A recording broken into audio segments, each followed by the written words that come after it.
I would like to call this village board meeting of Thursday, September 22, 2022 to order. Will the clerk please take the roll? Mayor Coker? Yes. Trustee Schmidt? Here. Trustee Siddiqui? Here. Trustee Light? Here. Trustee Meritano? Here. Trustee Pojek? Here. Trustee Schroeder? Here. Please stand and join me in saying the Pledge of Allegiance. I Of the United States of America and to the republic for which it stands, one nation, under God, indivisible, with liberty and justice for all. I'll get it.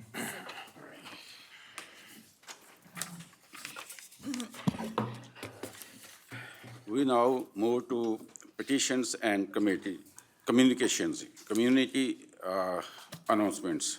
Trustee Schmidt, please. The next coffee and chat with the village president and board will be Saturday, October 1st at the Center for Senior Citizens from 10 a.m. to noon.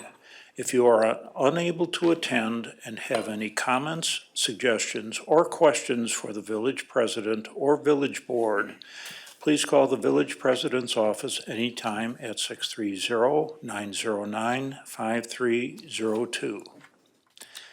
With the arrival of the fall season, the Village of Glendale Heights, along with the Glenside and Bloomingdale Fire Protection Districts, would like to remind residents that it is unlawful for any uncontrolled burning of landscape waste.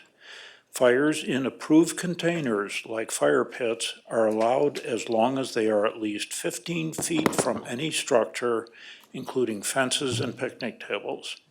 For more information, please contact the Glenside Fire Protection District at 630-668-5323 or Bloomingdale Fire Protection District at 630-894-9080.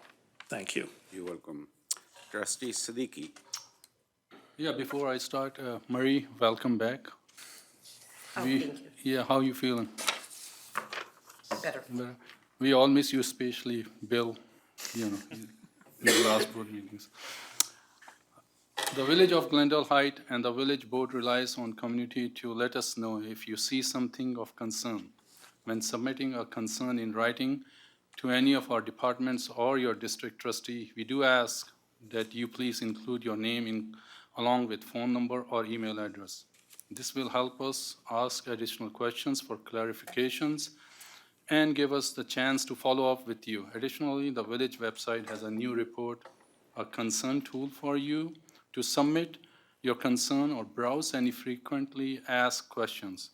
If you have any questions about how to report a concern, contacting your district trustee or any other forms of communication, please contact the Public Relations Division at 630-909-5350. Trustee Light, please. Thank you. Come on out to Cameron Park to catch the last few days of the 10th Annual Glendale Heights Oktoberfest, sponsored by Elka Inc. and the Village of Glendale Heights.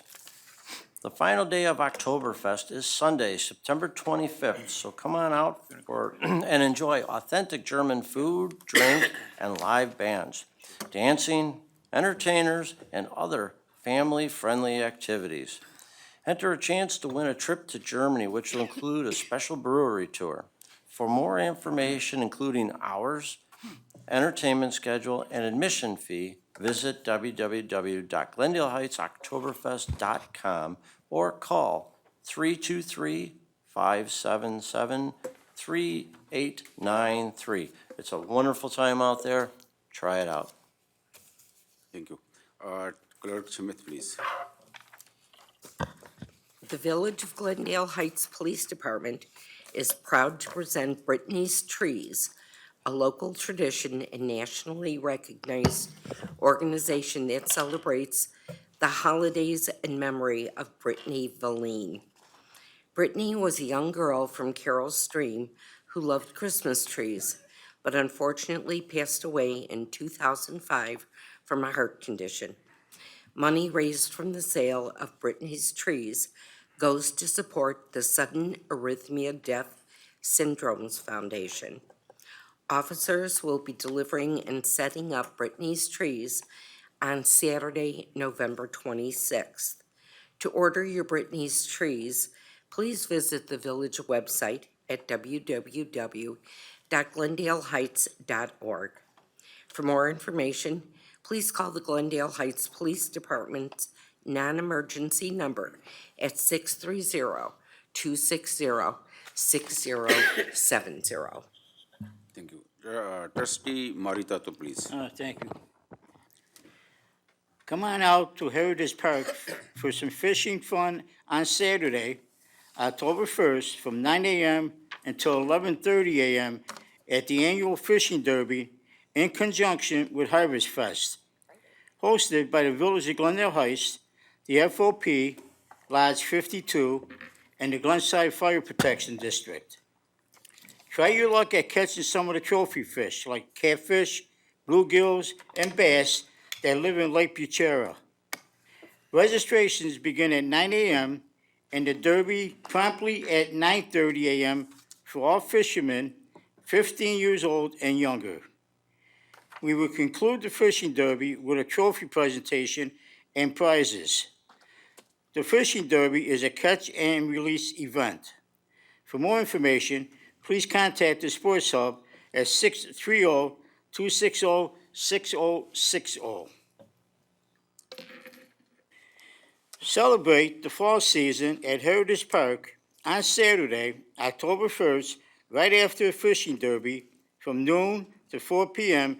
at the annual Harvest Fest. Welcome autumn's arrival with music, craft, hayrides, a chili cook-off, a bags tournament, food and drinks, games, and much more. This fall event is fun for the entire family with activities for everyone. For more information, please contact the Sports Hub, 630-260-6060. Thank you. You're welcome. Trustee Pojek, please. Registration starts October 1st for the 2022 turkey shoot. This end of the year event will be a 4-person scramble held on Saturday, November 12th and Sunday, November 13th at the Glendale Lakes Golf Club. The 2022 turkey shoot is $360 per team, with each person receiving golf cart, breakfast, lunch, dinner, and a special Thanksgiving surprise to take home with you. There are 2 different events, so sign up for one day or both days. For more information or to sign up, please call 630-260-0018. Don't miss your chance to play in this event of the year tradition at the Glendale Lakes Golf Club. Thank you. You're welcome. Trustee Schroeder, please. Thank you, Mayor. You're welcome. This is the Family Health and Safety Fair. So mark your calendars. The annual Family Health and Safety Fair is making its return after 2 years. This free community event is on Wednesday, October the 5th, from 5 p.m. to 7:30 p.m., and it's at the Sports Hub. There'll be free activities and stations for everyone, including the Teddy Bear Clinic, flu shots if you're 18 years and older, health screening, child ID cards, car seat safety checks, and more. For more information, contact the Sports Hub at 630-260-6050. Thank you. You're welcome. Number 2, proclamation. We have the following proclamation. If there is no objection, I will sign this proclamation. Okay. It's a proclamation to proclaim the month of September. Oh, okay. A proclamation to proclaim the month of September as Thyroid Cancer Awareness Month. C, public discussion of agenda items. We now go on the public discussion of agenda items. Since there is no committee of the whole meeting tonight, this is also the public opportunity to discuss anything they may have spoken about at the COW, and not necessarily only agenda items. Is there anyone in the public that would like to address this board? Yes, ma'am. Yes, she's the first. That's all right.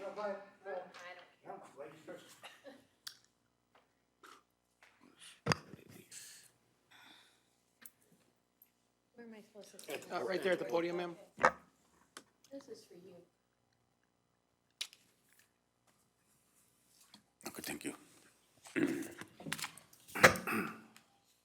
If you could just identify yourself prior to speaking. My name is Cheryl Palmer. I'm a resident of 37 years of Glendale Heights. Never been here. I've also served on the board of directors of both our homeowners and our recreation association. As a president of that association for many years, I'm a rule follower. I am not a rule breaker. I can't go after people for breaking those Excuse me, rules Cheryl, can you if I pull that won't, mic down a little bit? Thank you. if I won't follow them myself. I have tried to follow the procedures laid out by the Village of Glendale Heights. I requested a permit this summer to replace my back stoop, which has 2 stairs outside of the sliding glass doors. I wanted 3 steps because when these homes were built, there's this one step that's like the giant leap for mankind to get into your house. So I wanted 3 steps that were more level. My husband is handicapped. I was told no. So I said, okay, just put the 2 steps in, replacing what I have. I was told no.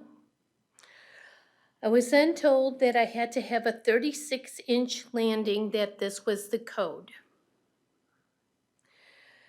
They're sliding glass doors, the doors doesn't swing out, and if any of you ever come to the lost end of Glendale Heights, which is on the other side of Army Trail, you would know that not one home has a landing out their back door. Not one. 104 units, not one. The lady down the block from me who has my exact same unit, ranch, backyard, 2 steps, same contractor, same permit pulled, put in 2 steps. It was approved. The pre-pour was approved. Mine was denied twice. My $650 new steps cost me $1,750 to fit what I was told had to be done by the village code. This code was quoted to me in an email that this was developed in 2006. As president of my board, I know there's been many stoops replaced, and not one has a 36-inch landing. It's quite a monstrosity in these little tiny townhome backyards. From the ground to the top of that stoop is 29 inches. If you lose your footing off the top of the stoop out the door, you will surely break a bone to fall 29 inches.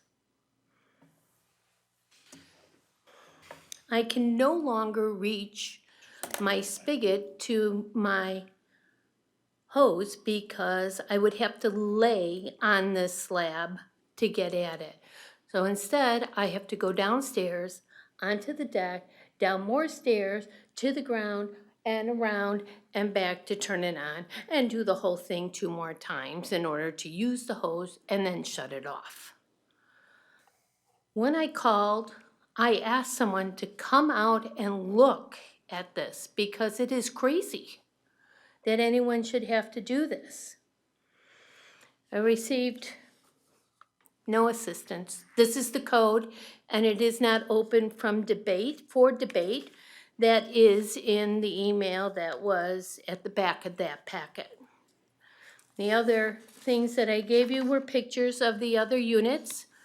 That one was put in 2 doors down 2 years ago, 2 steps.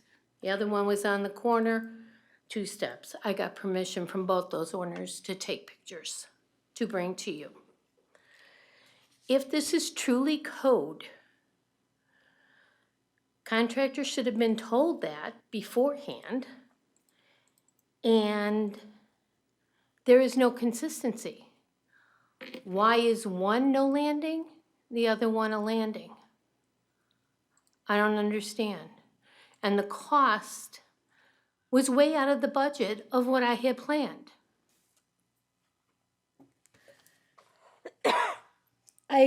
The frustration I have is just beyond dealing. And you, sir, I did send you 2 emails and I never heard back from you either, Mayor.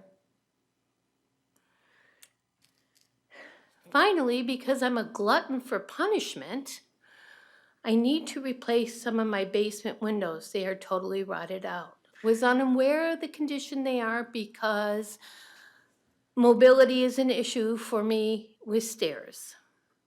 So I don't go downstairs. But I had to go down for something else and found the windows. I put in an application for a permit to replace 3 windows. I have 4. I do know you cannot sell here unless you put an egress window in. My permit was denied because they will not okay it without me putting an egress window in now. I don't have $10,000 right now sitting around to put in a giant egress window into my basement. But I did want to replace what I have. That wipes out any kind of budget I have for a year.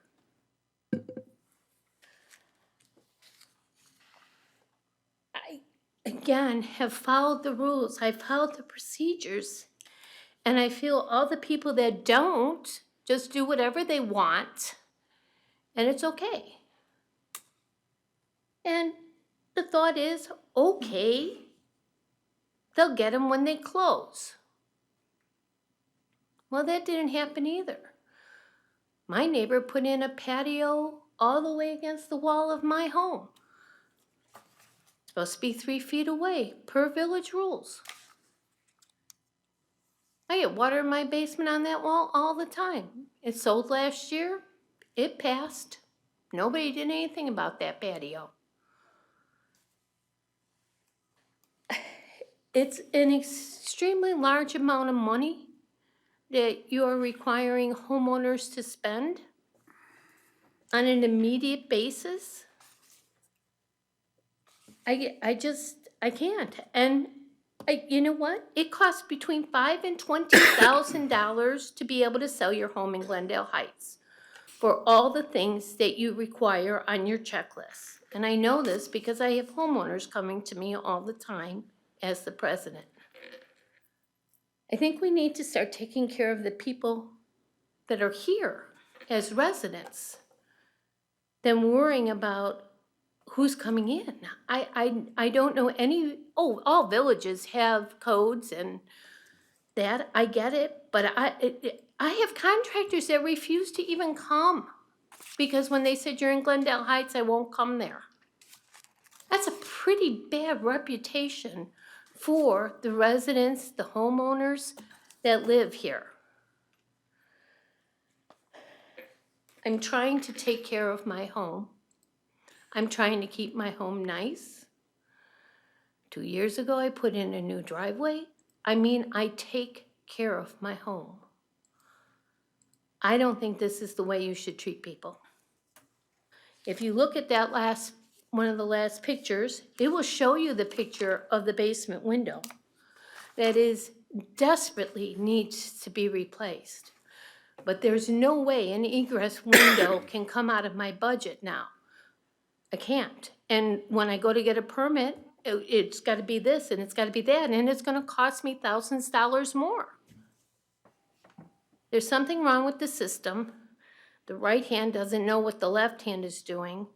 And my 3 steps would have been much safer than the monstrosity that's sitting in my backyard now. I thank you for your time. I do want to tell you, I don't come this way. We're in this little niche that's forgotten about Glendale Heights. Everything we do is in Bloomingdale because we don't have to cross that intersection. My children didn't either. It was too dangerous. But I do want to tell you, your civic area does look really nice. It's probably been 20 years since I've been here. So thank you for your time, and I would hope someone can straighten out this mess about what's approved and what's not. Excuse me, Ms. Harrell. excuse me. Let me talk. Ms. Harrell, is possible you can come to my office and we can talk? And I guarantee we will fix this problem, immediately. Okay. I'm sorry you suffer a lot and you have been suffering. It's the stress. I You know, know, when I you know. have an ill husband I know. and to go through this, and the older we get, the harder it gets to deal with all this crap. We will take care. Please come to my office. And Jess, please take, her phone number again and file complaint. And Mr. Bell, we will talk. Excuse me. Yes. Mayor, can we see those pictures she gave you? Tom, do you know who she was dealing with Yes, at ComDev? so, she did have the permit. Yep. Takakis, I believe, So- and there was some other gentleman who came out first that said, well, I would have approved it, but they're all involved over at the village, so I can't. But Jim Saxon has sent me an email that's in there, and I believe a John was the other one. So, Ms. Palmer and I have talked, I mean, we will talk, in our office, I'm asking Tom, He's answering my question. I asked him a Oh, question. you ask question, go ahead. I would like him to answer. Sure, sure, Tom, could go ahead. you answer the question, please? so Ms. Palmer and I have spoken a couple times. Yes, there was inspectors who went out. There was concern that she expressed about the design. And I had the deputy building code official, Jim Saxton, look it over, speak with her. Actually, he went out there. So there was some effort to try and resolve this, but the result was what the code required from the deputy building code official's evaluation of it. Without getting too technical, the code required the stoop with the design that was there. And then we've also discussed the other houses that were, she gave me a couple addresses. And in fact, those properties never called for finals and they still have open permits related to those patios and stairs. So there were still things that we were working with to try and examine her complaint. So in other words, when we go out there and we look at 2 steps, and 1 step is 27 inches high, which is, I mean, maybe a little common sense to say, maybe if we can bypass this code and put another step in so she don't kill herself walking out of her house. So, without getting into too much, you step out of her sliding glass doors onto this landing, there's a step, and then she's down to the patio, isn't that correct? Another step to the deck, a step to the deck, So, which I said I did not need. I would bring the deck to the stair, because it's a floating deck. I'm unaware of that conversation, but that. It's in the email. Okay, that may have been, but the final determination was that because of the height, 29 inches from the threshold to the ground, and the requirements for the riser height and the distance, Jim looked at it, the deputy building code official looked at it from the standpoint of possibly doing the two, but worked it out, and that was his determination, what was needed, and it needed to come into compliance with the stoop. Okay, thanks, Tom. Anybody There else? shall be a floor or landing on each side of each exterior door. The floor landing at the exterior door shall not be more than 1.5 inches lower than the top of the threshold. The landing shall be permitted to have a slope not to exceed 0.25 unit vertical and 12 units horizontal. This says that every exit door out of a home has to have a landing. And that's in the email, and it also said that this was not open for debate. Mr. Coker, my suggestion to you, take one of the code enforcement with you, go to the house, don't bring her to your office. Pictures you can't see, you gotta see it visually. Sure. Take a ruler with you and she'll explain everything to you, rather than her come to your office. It's like the blind leading the blind. Yes, I will come in. Thank My you. staff, yes. You set up an appointment and she'll make appointment. I'll be there too, because I know Cheryl. Thank you. Thank you. Sorry for all the trouble you've been Well, through, and you I'm know. sorry I had to It's come. my apology, you know. The only time people come to these meetings, and I know because I've served on many boards, is to complain. But I've never been here before, but this is just a little bit too beyond. I mean, I did not actually read, or it was not, this email was not brought in my knowledge. That's the reason. Otherwise, we do, you know, Okay, thank you. you're very welcome. Next, you have the consent. Oh, okay, Mr. We have Epstein, more yes, people. go ahead. I have an email one I have to do as well.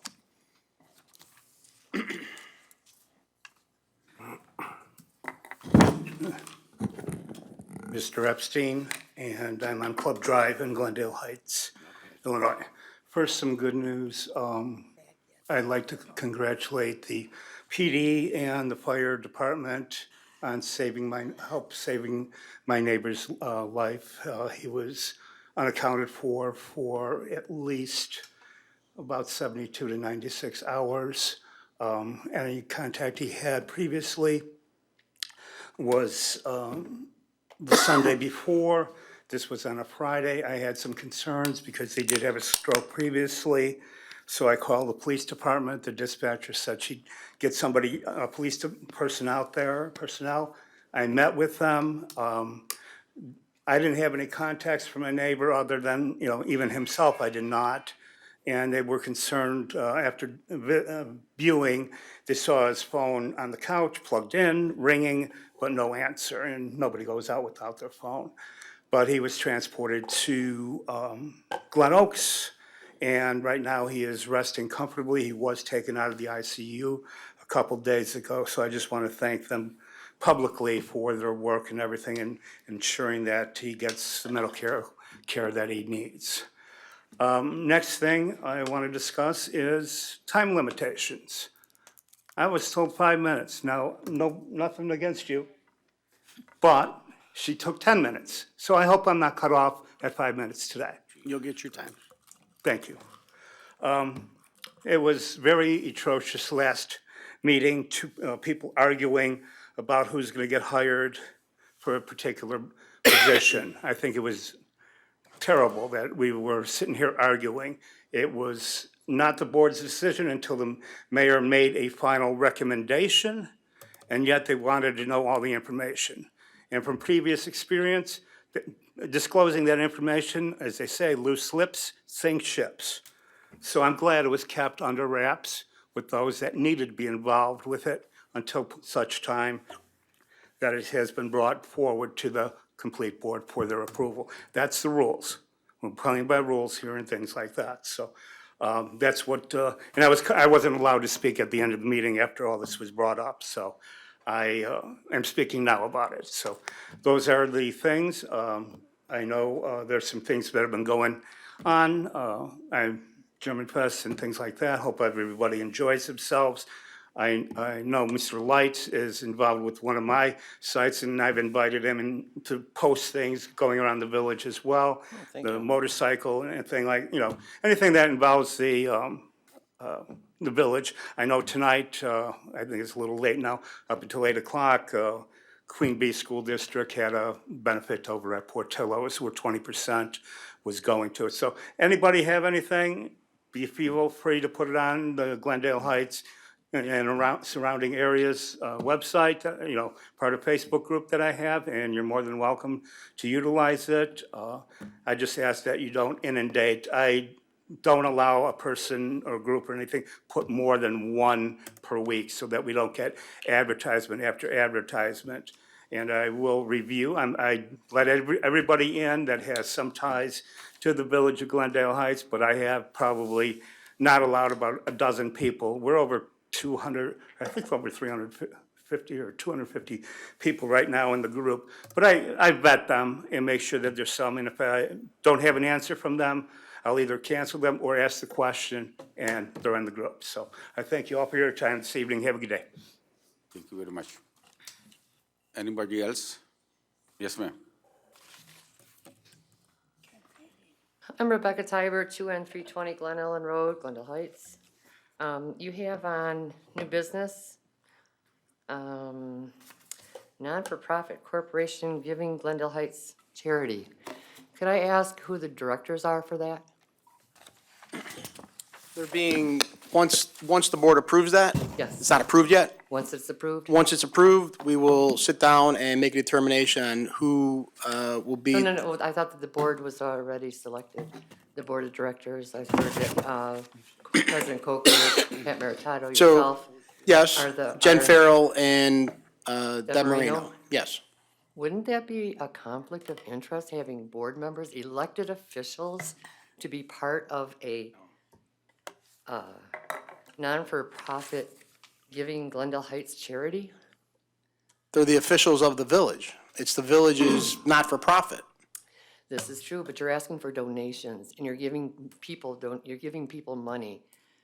We're not giving anybody, well, we're asking for donations, yes. Okay, so you're not gonna, this is not for the residents of Glendale Heights? Yes. 100% for the residents of Glendale Heights and 100% so that we can seek more charity because businesses in the last several years have flat out told us, we won't donate to you because you're not a 501(c)(3). Isn't the FOP a 501c3? It is not. It's not, okay. Well, all I know is that your Charity Golf Classic, you gave to Make-A-Wish, and everybody that's on as your charity is a 501c3. So it's not that they cannot get donations, but Make-A-Wish Foundation was strictly for Glendale Heights residents. And so you gave to Northern Illinois Food Bank, which they help, yes. DuPage Senior Citizens, they help, yes, but it's not strictly for Glendale Heights. And to me, having the mayor and a trustee and elected officials on a charity where you can give residents in need something basically is buying a vote, in my opinion. It is basically a conflict of interest.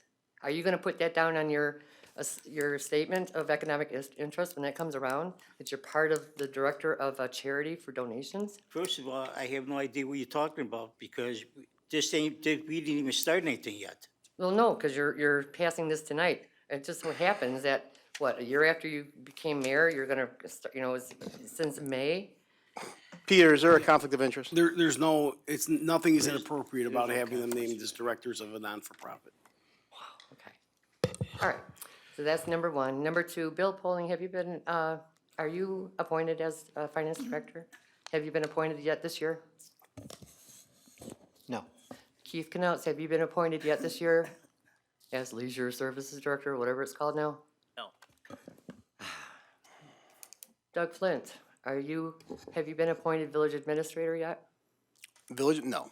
Okay, so you're appointing, and I have nothing against the community development director, you need one, but why can't you appoint your staff, especially a village administrator, but you can appoint somebody that's walking in brand new, and rumor has it is that you don't want to bring their names up to the board because you're afraid that your trustees will not appoint Rachel Kaplan?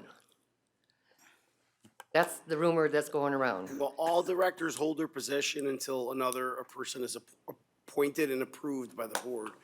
The only way we can get a new director for community development is by appointing that person. Okay, but then what's the holdup on, Mike left before I did in November. Well, And- whether there's a holdup or not, I don't know the reason for it, but what I'm saying is positions are legally filled and the people in those positions legally continue to hold those positions. But he's acting, they're not appointed, there's no reason, there's no good reason except for the fact that you're afraid that your board members aren't gonna pass another, an executive staff member, is what I'm being All told. appointments are legal, they've all been appointed, it's just, they haven't been reappointed, but They have they're, not been reappointed they since stay in May. that, they stay in that Of appointed course, position. but Correct. since May, why can't, what is the holdup on that? It just doesn't make sense. It's, Doug Flitch should be the village administrator. Bill Poling should be the director appointed as executive staff members. That's how the village has always worked. And now, because you're afraid that your board's not gonna pass one appointee, you don't want to make the appointments? And that's the question to you. To me? Yes. And, you know, No, I'm asking Number the one, president. number one, I'm not afraid of anybody, anything. I'm doing legally by ordinance. And it's good, people, employee, they have voice when I came. Last 30 years, nobody has voice, Nobody has vice? against mayor, former mayor. Now people are coming, raising noise, this and that. That's fine. I'm not afraid of anybody. I'm going by rules and regulation. Then why can't you appoint your executive staff members? I'm going by rules and regulation. Okay, and back to now we have the Glendale Heights Foundation that was appointed. Do you have any other question? I just want to bring up the Glendale Heights Foundation, which is a foundation for the Glendale Heights residents that has no elected officials on. What happens to them now? They've been working hard at trying to help the residents when there's a fire or extenuating circumstance. So basically, it seems to me you're basically taken away from them with your new, to have a village president and a trustee on a board of a charity, that's just wrong. That's just wrong. To me, that's a corrupt decision, to be honest with you. Because now somebody can say, hey, Pat, I need some money, or Chaudhry, I need some money. You are on the board. Can you help me out? If I can, I will. Okay. In my opinion, that's buying votes. What, it's your decision, your opinion? Okay. Next. Unless there's Any other body? Anybody else, please? So I have an email from a Mark Hamilton asking specifically,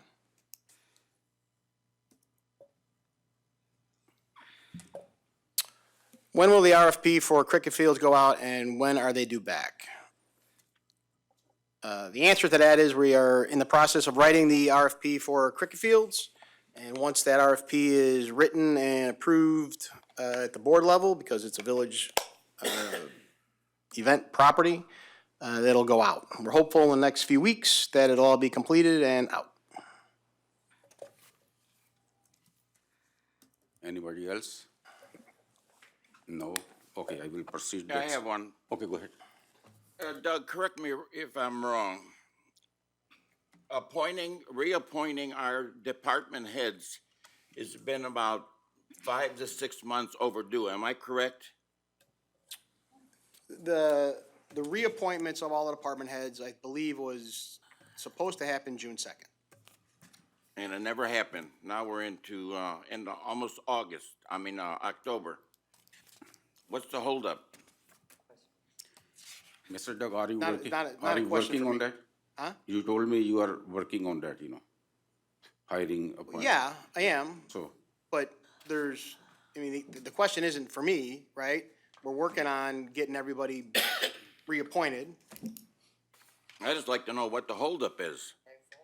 Is it the mayor or what? it's board, it's not mayor, it's board. The board? Yes. Pat, well, you're a part of the, I don't think it's up to the board. you have to make the appointments, Mayor, not the board. You make the appointments, and then the board agrees yes or no.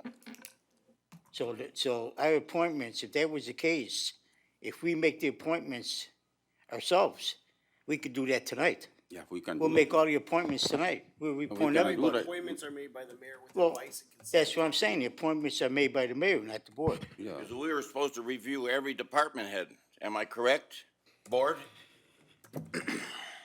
We were supposed to review all the department heads at one time.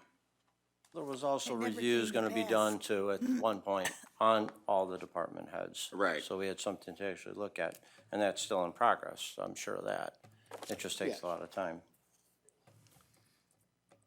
so we can sit together, maybe, Mr. Flint, you can make arrangement with this trustees board, and we can talk, you know. Yeah. I talk to them all the time, so. I talked with, you know, with deputy mayor, I believe like few months ago, you know, and the news he gave me was not fair. And that was on the part of trustees, you know. They were not ready to reappoint or reapprove, you know, some directors. So that's the reason I put hold, you know, so I want to be fair with every director, not with, you know, with everybody, every director, every employee, you know, and every resident in Glendale Heights. I want to be fair. That is my promise to my resident and to my employee, you know. That's the reason I have not fired or sent anybody home, you know, during my tenure up to over 1 year. Send me home. Good pay for those payroll. Anybody else? All right, so here, okay, here, let's kick this around. Okay. Doug, you're doing evaluations? I'm working on them. You're working on them, okay? So when you get them all done, you pass them out to all the trustees, give each one the evaluation of everybody and the mayor. And then when the mayor looks at them all, it's up to him to make the appointments, Fair enough. right? So if any board member has anything that he thinks about somebody, he can speak out. No? Okay. Well, let's do that, Yeah. right? Every head of the department is independent person.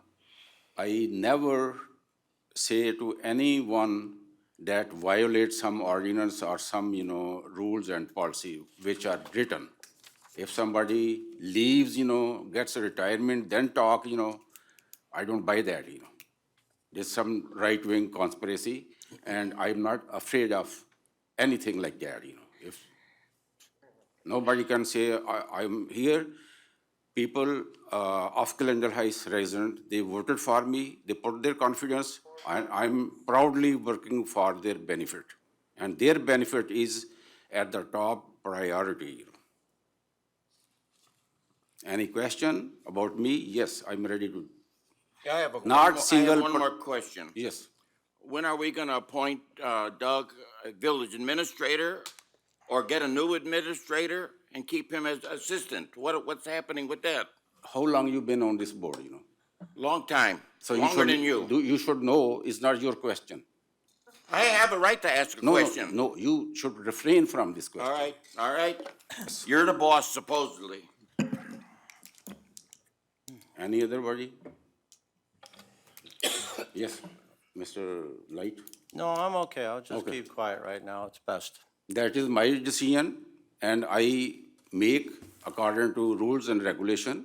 I hired new director because there was open position, and I'm proud, he's very qualified person, experienced hand person, and he went through very rigorous process.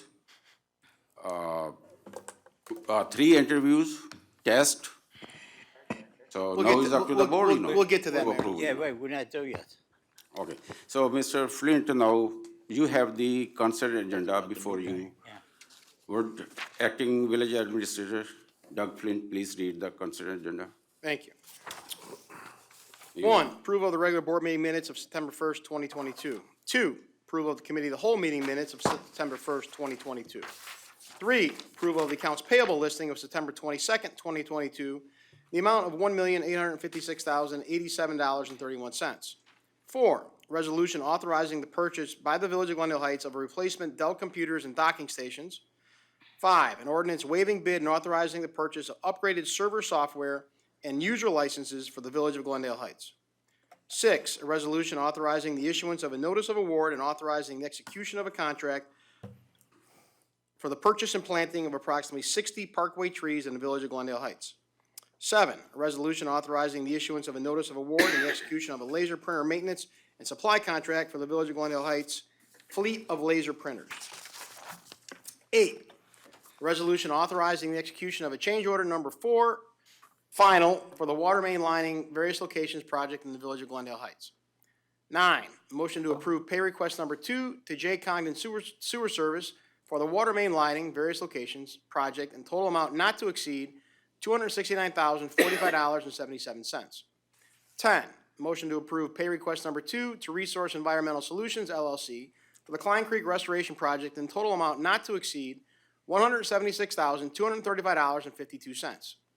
11, motion to approve pay request number 15 to Klaus Brothers Incorporated for the Camera Park Improvement Project in the total amount not to exceed $86,346.26. 12, motion to approve pay request number 2 to DCG Roofing Solutions Incorporated for the 2022 Civic Center Roof Project, total amount not to exceed $102,475.39. 13 is approval of consent items. Is there a motion to approve the consent agenda? Trustee Pojek and trustee. I approve Trustee consent Pat. agenda. Second. Discussion. None. Roll call vote, please. Trustee Schmidt? Yes. Trustee Siddiqui? Yes.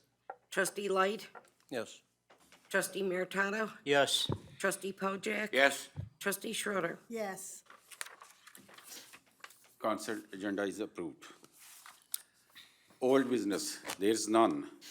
New business, number 1, a motion to waive first reading on new business, item 2 to 3. Any motion for that? Trustee Pat Maritato. Motion to waive first reading on new business 2 and 3. Second. Second, trustee Schroeder.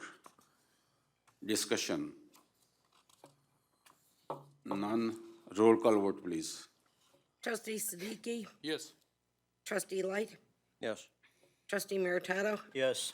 Trustee Pojek? yes, Trustee Schroeder. Yes. Trustee Schmidt? Yes. The motion to waive first reading on new business, item 2 and 3 is approved.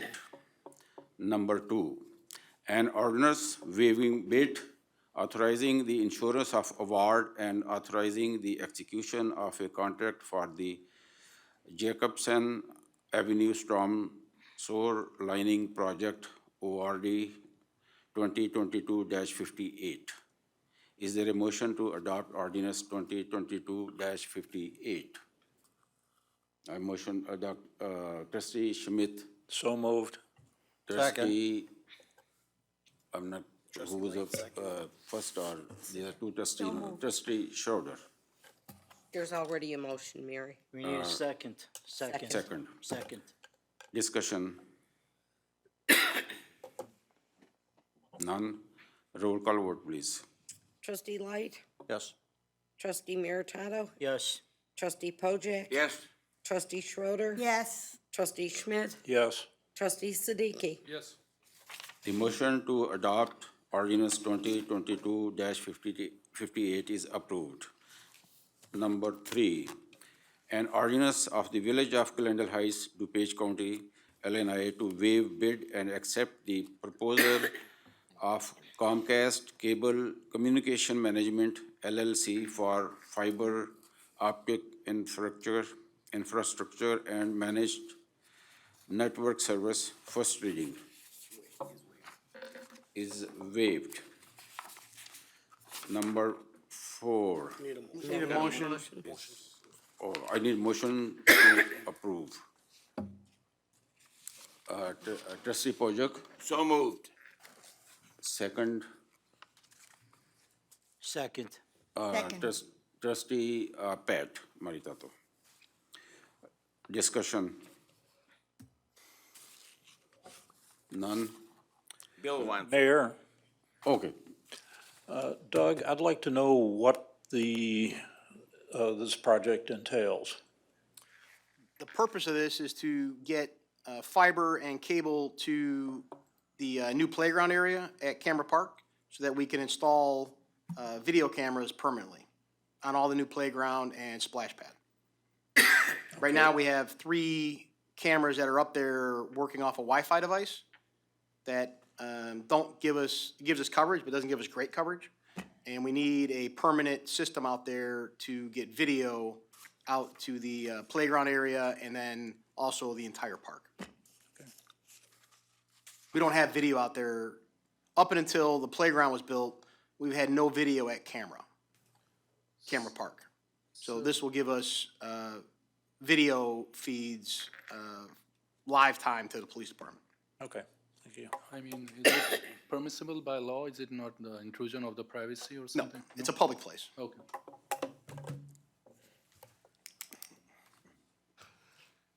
Anybody else? Roll call vote, please. Okay. Trustee Light, Yes. trustee Meritato, Yes. trustee Pojek. Yes. Trustee Schroeder, Yes. trustee Schmidt, Yes, trustee Siddiqui. Yes. The motion to adopt, to waive bid and accept the proposal of concerned cable is approved. Number 4, an ordinance to amend certain sections of Title 11 entitled Zoning Regulations of the Municipal Code of Ordinances of the Village of Glendale Heights, Illinois, from the September 1st, 2022 COW, first reading. Number 5, an ordinance authorizing the execution of change order number 1 to Sauber Manufacturing Company for the purchase and installation of an articulated telescope insulated material handling unit for the Village of Glendale Heights, Illinois, first reading.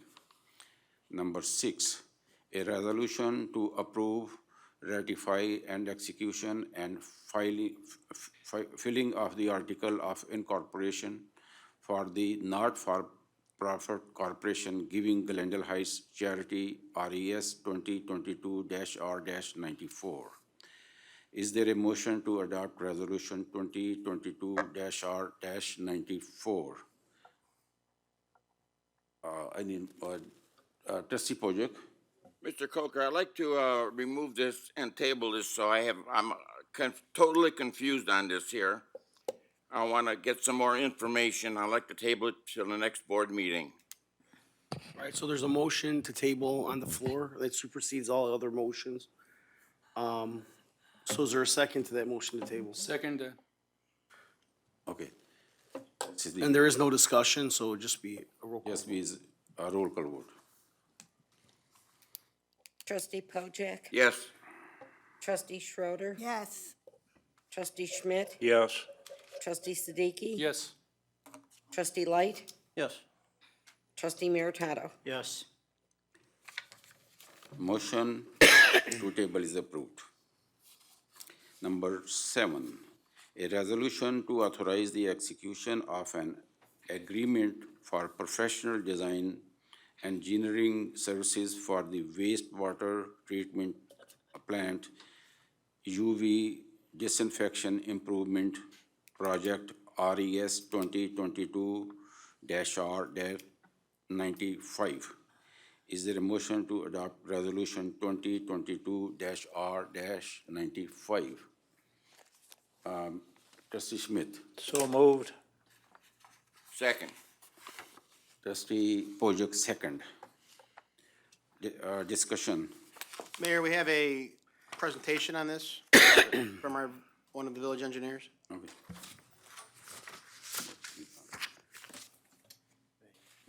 Good evening, Mayor and Board. Chris Marshinki with Trotter and Associates.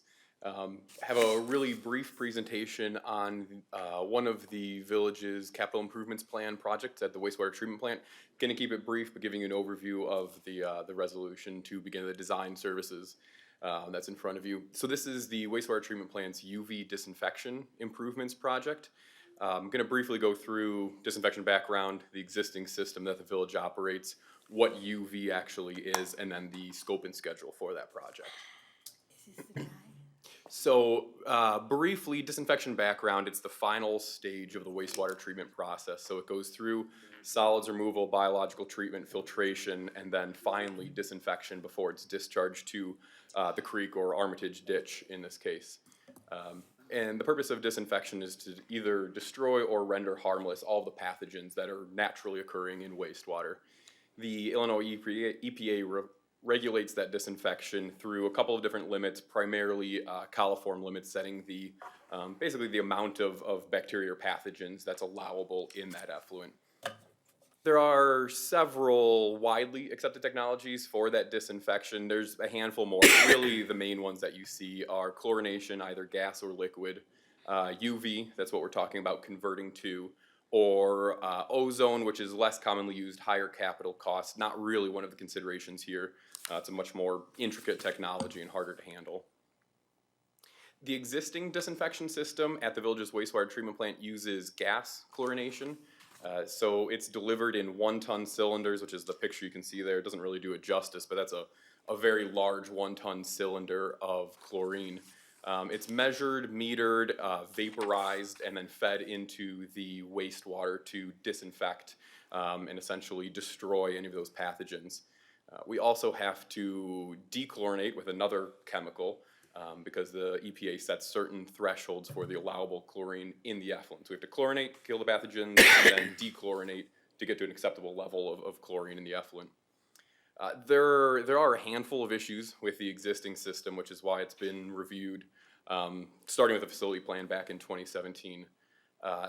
Critically, right now, there are several EPA regulations that have been changed as part of the village's wastewater permit that was received in March of this year. So basically, it ended up enforcing more stringent coliform limits, so limits on the amount of bacteria that can still be present when it's discharged, coupled with more stringent requirements for the amount of chlorine that can be discharged. So in essence, it requires that we dose more chlorine and then dose more dechlorination chemicals. So it's upping both of our chemicals and getting us into a little bit of a harder situation from an operational standpoint to meet these limits. This is coupled with inadequate contact time for the chlorine at some of the high flows that the plant treats. Essentially, the chlorine has to contact the wastewater for about 15 minutes to properly destroy those pathogens. Most treatment plants do that through the use of chlorine contact tanks, basically sending the wastewater through serpentine tanks. It's in there for about 15 minutes before it makes its way through. The village doesn't have contact tanks. There are post-aeration basins that are used for the secondary purpose of chlorine contact that provide that contact time. But at high flows, you can be below that 15 minutes, and we're kind of relying on all of the piping and some of the structures that it's going through to hit that 15 minutes to properly chlorinate it and do that pathogen destruction. Because of the contact time issues, the village did have an exceedance on the coliform bacteria back in the spring of 2020 during a very high flow event. There were some low-hanging fruit improvements that were made, and we haven't had any issues since. But now, starting in this past March, we have several more stringent limits that are really pressing that process to its limits. And the final one, and sometimes most significantly, is the safety concerns associated with gas chlorination. Many communities are moving away from it strictly for safety concerns. It's toxic, it's hazardous, it's very corrosive. Operators have to be very careful in handling it, especially when we're talking about 1-ton cylinders of this. So the wastewater industry as a whole is starting to kind of move away from gas chlorination. So recognizing that, starting back in the facility plan 5 years ago now, we started reviewing alternatives with village staff and really looked at 3 main ones: either maintaining the gas chlorination system, seeing what upgrades we could do, converting to liquid chlorine, or converting to UV disinfection. If we were to maintain the gas chlorination system, there's very little in the way of safety improvements. Every basically sensor and monitor and alarm that we could put in is already in there. There's nothing more we could do to make it more safe. It's just an inherently hazardous system. And maintaining that gas coordination system wouldn't resolve our contact time issues or the revised EPA regulations that we got this spring. So ultimately, it would risk future excursions, and if there's enough of those excursions, basically you're issued a violation through the EPA. So the next one we looked at is converting to liquid chlorine or hypochlorite, which is what we're doing in a handful of communities. It does improve the safety. It's delivered in bulk by a third party, so it removes most of the handling requirements associated with it. But it wouldn't resolve the contact time issues or the new EPA limits. And the other consideration with that one is that the liquid chlorine degrades over time. So if it's in these tanks for several months, you don't know what the efficacy of it is anymore, and you end up having to dose more. But there's no good way of knowing that, so you're kind of estimating it, which isn't a great way of doing it ultimately. And the third one that made the most sense is converting to UV disinfection. It's a technology that's very commonly installed now. It eliminates the contact time and the dechlorination issues because there's no chemical being added, so there's no dechlorination chemical that also has to be added at the end of it, so it simplifies the process quite a bit. And by default then, because it's eliminating the two chemicals that we use, it also improves operator safety. There's really no safety concerns with UV disinfection. So how does it actually work? A pretty simple process from a practical standpoint. The wastewater flows through a channel. In that channel, there are several banks of lamps, might look like long fluorescent lamps. There's a picture of it over there, where each of those boxes on top of the black boxes is a bank, and then you can see the bulbs sitting down from there. So the bulbs can be vertical, horizontal, considered an angle to achieve different things. But ultimately what you're doing is you're passing the wastewater over these light bulbs, essentially. Those bulbs, those lamps, produce ultraviolet light at a very specific wavelength, and that wavelength essentially alters the genetic material of the pathogens and renders them harmless. So they can't grow, they can't expand, they can't reproduce. It makes them harmless going out. The process operation, also very simple. The intensity of the bulbs is modulated based on the incoming flow. So more flow, we need a higher intensity. But it allows us to lower the intensity, turn off bulbs, conserve energy when we don't need it during some lower flow periods. It's largely a fully automated system, so it requires little staff intervention other than routine maintenance of it, which generally just includes cleaning of bulbs and things like that. So the scope of the village's treatment plant project for the UV disinfection is constructing a new channel, basically in parallel to the existing effluent channel. Install probably 3 banks of UV modules is what we're looking at least conceptually. And then we just reroute flow from the effluent channel through the UV channel and back in, and that's really it. And then we can either house the electrical and controls for that either within the adjacent chlorine building, or they can be freestanding outdoor. That's kind of an operator preference and things that we'll be looking into as we get into design. The project schedule, beginning design shortly here, and it's really a 6 to 7 month design with bidding scheduled for spring of next year. Construction to follow that should read July of 2023 through December of 2024. Realistically, the actual improvements will probably take about 4 months to complete, but the lead time on the equipment right now is somewhere in the 10-month range. So a lot of that will just be waiting for the equipment to arrive, and then it should be a quick installation process. It's anticipated to be funded through the IPA's low interest loan project with a total estimated construction cost of, I think, a little under $2 million. That is everything I had for you. I'll answer any questions if there are any. Question, first of all, what type of training is it going to require for the staff in order to maintain these properly? The training is very simple. It's essentially a day of training that the manufacturer comes out and performs. As far as the maintenance goes on it, like I said, they have automatic cleaning systems right now, so it's really only as we're taking them out to replace one of the bulbs or replace the ballast, that's essentially it. It doesn't require significantly more technical expertise than already exists at the plant in terms of all of the different processes out there. Plant staff is more than capable of handling it. Okay, in case of a power supply failure, what happens then to the bulbs? So this system has to be put on the emergency backup power system, so the generator system that's at the wastewater treatment plant. So that's one of the requirements is obviously if we lose power there, the generators have to back up certain processes, certain critical processes, right? So the pumping, disinfection would be one of those. So if we have a power loss, it would automatically switch over to the backup generators.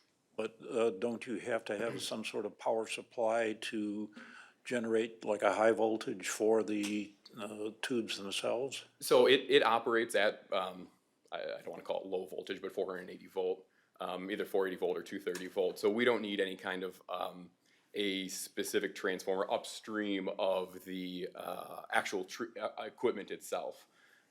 So we feed it the same power supply that we do basically all of the equipment on site. We feed it the 480 volt, 60 hertz power supply, and then each of those banks that's in there, so if we have three, each of them have their own power distribution section, basically looks like an MCC section, and one of those will be a fully redundant section. So if you lost a bank or the power distribution for that specific bank, you have redundancy in probably the other two, as it looks like there'll be three total. Okay, is this capable of handling the runoff from like 100 years or 500-year storms? So what it's required to do is handle the design maximum flow that would be going through the treatment plant. And as we have those storms come in, the treatment plant does see more flow just because of the infiltration in the sewer system. So those flows do come up, but they don't come up strictly associated with like a rainfall. So we're not treating any stormwater here. It's still just the wastewater that's coming into the plant through the sewer system. So the only stormwater that it's treating is essentially the excess flow that's coming into it. And with how it'll be designed, we'll have the opportunity to treat probably beyond the design maximum flow of the plant to give us some flexibility of pushing those higher flows. Excess flow, so generally things over probably the 18 million gallon per day, 18 MGD flow rate will still be routed through the excess flow process at the treatment plant. And is there room for expansion in case at some future time the EPA decides they want a lower level of effluent contamination? Yeah, so realistically what that would probably be is increasing the intensity of the existing system. So either adding another bank or adding modules, which is just a rack of bulbs to the existing system. So that's the nice thing about UV is it's very modular. So it's easy to expand that system as needed. You don't need to build a new system. You can just add a bank or add modules to a bank. Okay, but physically you would leave room for additional modules, additional expansion? Yep, Okay. either modules or banks, depending on what we would think that future expansion might be. But right now, it'll be designed for the design flow of the plant. So the design flow of the plant's about 5 MGD, averages somewhere around 4 MGD, I think, right now. So it'll be designed for well beyond that to handle some of those peak flows as well. Okay, thank you. Trustee Pojek. I have two questions, one for you and one for Mr. Pauling. About how much space is this gonna require? So the channel itself will probably be about 4.5 feet wide and about 30 feet long. So there'll probably only be one channel associated with it. If you were walking up to it, it would just look like, a 5 foot wide concrete channel with plating over it. All of the banks would be under that plating and you would just see any electrical or controls that are next to it, basically. Do we have enough space for that? Yes. Do we have, no problem? Yep. All right, Bill, the next question is for you. Regarding the $2 million, are we gonna be footing to what portion of it, if not all of it, or, and then if we have to take, what is it gonna cost us in the years? What Mr. Marshinki indicated was that there's an IEPA loan that would Right. be taken out for this project, and it'll be repaid over the 20-year period of time. Yep. Remember that IEPA loans are low-interest loans, so it's better than what we would be able to get on the open market. So it's gonna take us 20 years to take care of this, Take 20 years to pay it off, pay it off. just like my mortgage. All right, thank you. Trustee Light. What kind of price savings between the chloride system and the UV? Will it be savings or? So it's a little bit of an apples to oranges. If we just rehabilitated the existing chlorination system, it would be less than this UV system is. But just rehabilitating the system as it stands isn't really an option, just because of that contact time and the reduced limits that we're talking about. So realistically, if we were going to stick with gas chlorination or convert to liquid chlorination, we would probably have to build a third contact tank or a third post-aeration basin to give us that 15 minutes that we would need. In which case, if you're talking about building additional tankage for that gas chlorination, you're easily at the capital cost of the UV system, just in the concrete work that would be associated with that. Is there an ongoing cost once this is installed? So there will be basically operation and maintenance costs from an operating standpoint. The power consumption is estimated to be somewhere around $10,000 to $12,000, and again, that's kind of rough until we get into design. But that's offset by not needing the chlorine and sodium bisulfite for the dechlorination that right now is sitting at about $12,000 a year. So the operating cost should be essentially a wash between the two. Trustee Pat. Is the EPA giving us a time limit on this? They have given a compliance period for essentially the dechlorination portion of it, but the coliform limits that were in the March revised permit, so you get a permit that covers 5 years. We got the new one in March of this year, and those limits are in place today. So they don't give you a compliance period essentially to come into compliance with those revised limits unless it's an entirely different limit or different nutrient that's being governed. Trustee Light. Price of bulbs and lifetime on these bulbs, how is this, and disposal cost of the bulbs? Do we have special disposal on these bulbs also? Yeah, so disposal is generally handled, usually the replacement bulbs and ballast is procured through the equipment manufacturer, and there are probably 3 major manufacturers that I think once we get into design that we'd be reviewing each of those individually. And one of the things that would be looked at is the bulb service life, how many, 10,000 hours, 20,000 hours on these bulbs, and then their replacement costs. So they will give us essentially their replacement costs for bulbs and ballasts, and then we'll price that out over the years and use that as a comparison between all the manufacturers that are being reviewed for it, as to, who might have the lowest cost of ownership over a 10 or a 20-year period. So that'll be part of the design process. So price-wise on the bulbs, it's not like you can run Menards and pick these things up, so. No. I mean, they are several $100s per bulb sort of thing. And the lifespan varies pretty significantly based on how many of those banks we'd be running and at what intensity. Like I said, if we have 3 banks in there, we'd probably only be running 2 of them during normal flows, and we'd probably be running them down at a low intensity just to extend the life of those bulbs. Okay, and then just nothing special disposal wise, right? Yes, no? Usually it's through the vendor, so usually They it's take through the them? manufacturer. Yep, and you're either getting new ones from them and returning the old ones to them, or there's third parties that do the same thing, basically a No third-party cost, vendor or- of those. It's usually part of like the purchase price of the new ones is either disposal of the old ones, or you can separate it out. Front load it up, okay. Trustee Pat. I'm not, this is not my, thing. Is there any upgrades on this thing in 5 or 6 years from now, or No, so until we're talking about replacing this system, so generally wastewater equipment, we usually say has somewhere around a 20-year lifespan, just because of the environment that it's in. Until that point, there's really no upgrades that you'll do to this system. Now, come 20 years from now, if you're replacing it with another UV system, it's very possible that there will be a more efficient system or some sort of a better system. If we think about where UV technology was 20 years ago, they've made great strides over the last 20 years. So there's no upgrades that would be needed until you're talking about replacing this system. And at that point, you're really just saying, okay, is there a more efficient system we can put in this time? Okay, that was my question, because we're spending all this money. I don't want somebody coming 4 years from now and say, we have to upgrade this. Right, it's obsolete. Right. No. Okay, fine, thank you. Anybody else? Now, roll call vote, please. Trustee Maritano? Yes. Trustee Pojek? Yes. Trustee Schroeder? Yes. Trustee Schmidt? Yes. Trustee Siddiqui? Yes. Trustee Light? Yes. The motion to adopt resolution 2022-R-95 is approved.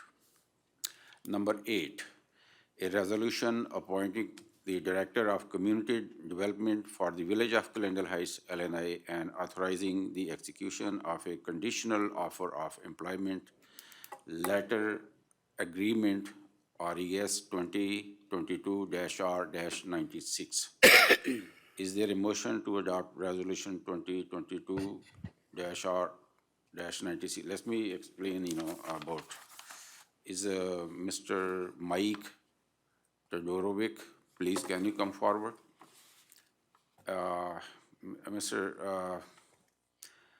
He has been through with 3 interviews, 2 with the panel and 1 interview with the 2 trustee.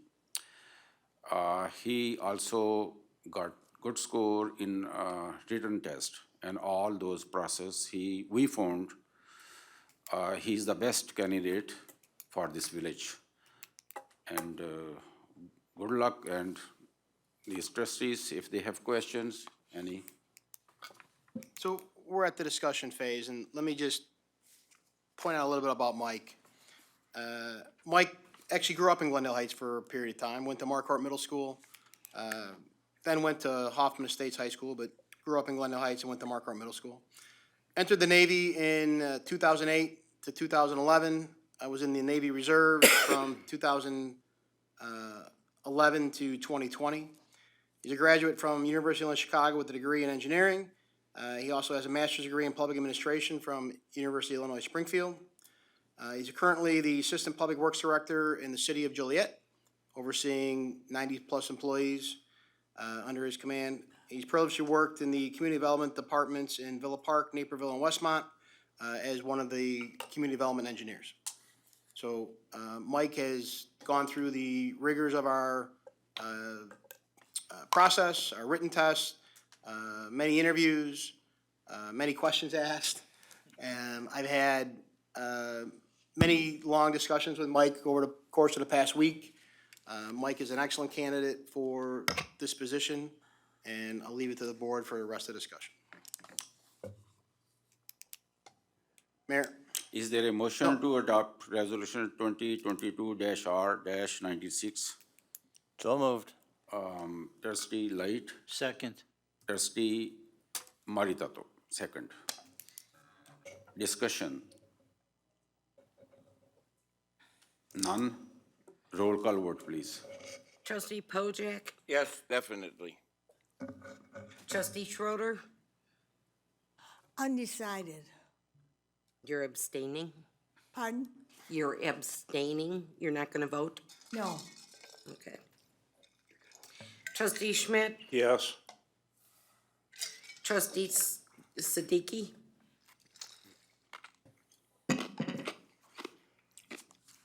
Yes. trustee Light, Yes. trustee Meritato. Yes. I want to congratulate and welcome Mr. Mike Todorovic to the village of Glendale Heights. Thank you very much. Awesome. So after the meeting, we have cake here to celebrate Mike's appointment. He's here with his wife and 2 kids. So there's an infant back there, so everybody, hopefully he's not sleeping. Yeah. And I will ask Mike's wife if she can come and congratulate him, your husband.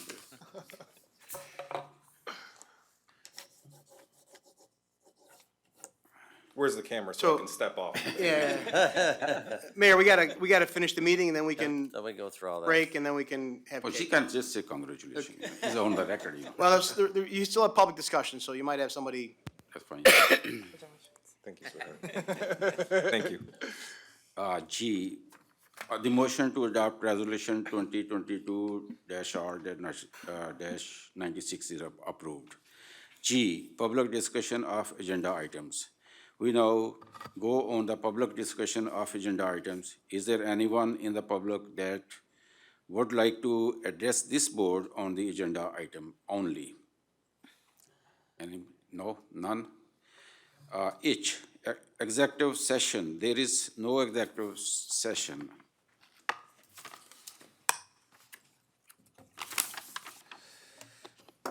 Is there a motion to adjourn? I need motion, trustee Pojek. Motion to adjourn. Second. Trustee Light, second. Roll call vote, please. Trustee Schroeder, Yes. trustee Schmidt, Yes. trustee Siddiqui, Yes. trustee Light, Yes. trustee Meritato, Yes. trustee Pojek. Yes. This meeting is adjourned. 52.